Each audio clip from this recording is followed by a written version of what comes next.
اور جب وہ ان مقامات سے داخل ہوئے جہاں جہاں سے داخل ہونے کے لیے ان کے والد نے ان سے کہا تھا تو وہ تدبیر اللہ کے حکم کو ذرا بھی ٹال نہیں سکتی تھی. ہاں وہ یعقوب کے دل کی خواہش تھی جو انہوں نے پوری کی تھی, اور بے شک وہ صاحب علم تھے کیونکہ ہم نے ان کو علم سکھایا تھا, لیکن اکثر لوگ نہیں جانتے. اور جب وہ لوگ یوسف کے پاس پہنچے تو یوسف نے اپنے حقیقی بھائی کو اپنے پاس جگہ دی اور کہا کہ میں تمہارا بھائی ہوں, تو جو سلوک یہ ہمارے ساتھ کرتے رہے ہیں اس پر افسوس نہ کرنا. پھر جب ان کا اسباب تیار کر دیا تو اپنے بھائی کے تھیلے میں آپ رکھ دیا. پھر جب وہ آبادی سے باہر نکل گئے تو ایک پکارنے والے نے آواز دی کہ قافلے والو تم تو چور ہو.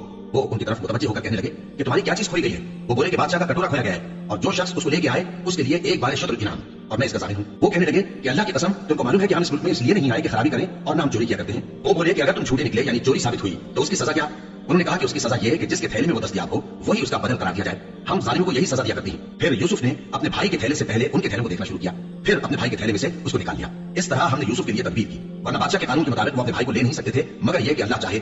ہم جس کے چاہتے ہیں درجے بلند کرتے ہیں, اور ہر علم والے سے بڑھ کر ایک بڑا علم والا ہے. برادران یوسف نے کہا کہ اگر اس نے چوری کی ہو تو کچھ عجب نہیں کہ اس کے ایک بھائی نے بھی پہلے چوری کی تھی, مگر یوسف نے اس بات کو اپنے دل میں مخفی رکھا اور ان پر ظاہر نہ ہونے دیا, یعنی زیر لب کہا کہ تم بڑے برے ہو اور جو تم بیان کرتے ہو اللہ اسے خوب جانتا ہے. وہ کہنے لگے کہ اے عزیز, اس کے والد بہت بوڑھے ہیں اور اس سے بہت محبت رکھتے ہیں, تو اس کو چھوڑ دیجیے اور اس کی جگہ ہم میں سے کسی کو رکھ لیجیے. ہم دیکھتے ہیں کہ آپ احسان کرنے والے ہیں. یوسف نے کہا کہ اللہ پناہ میں رکھے کہ جس شخص کے پاس ہم نے اپنی چیز پائی ہے اس کے سوا کسی اور کو پکڑ لے.